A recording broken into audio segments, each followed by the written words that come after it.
വെടിമരുന്ന് licence ക്രമക്കേടിൽ വിജിലൻസിന്റെ പരിശോധന സംസ്ഥാന വ്യാപകമായി രാവിലെ മുതൽ മിന്നൽ പരിശോധന നടക്കുകയാണ്. അനന്തരക്ഷ വിവരങ്ങൾ വേണ്ട അനന്തൻ, എവിടേക്ക് ഏതൊക്കെ സ്ഥലങ്ങളിലാണ് പരിശോധന നടക്കുന്നത്?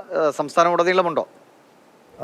സംസ്ഥാന വ്യാപകമായി ഓപ്പറേഷൻ വിസ്ഫോടൻ എന്ന് പേരിട്ടാണ് വിജിലൻസ് റെയ്ഡ് നടത്തുന്നത്. സംസ്ഥാനത്ത് വെടിമരുന്ന് കൈകാര്യം ചെയ്യുന്നതിന് ലൈസൻസ് അനുവദിക്കുന്നതിലും പുതുക്കുന്നതിലും വ്യാപകമായ ക്രമക്കേടുണ്ടെന്നായിരുന്നു പരാതി. ഇത് സംബന്ധിച്ച് ചില രഹസ്യ വിവരങ്ങൾ വിജിലൻസിന് ലഭിച്ചിരുന്നു. ഈ രഹസ്യ വിവരങ്ങളുടെ അടിസ്ഥാനത്തിലാണ് മിന്നൽ പരിശോധന നടത്താൻ വിജിലൻസ് തീരുമാനിച്ചത്. രാവിലെ 11 മണി മുതൽ സംസ്ഥാനത്തെ വിവിധ കേന്ദ്രങ്ങളിൽ ഈ പരിശോധന തുടരുകയാണ്.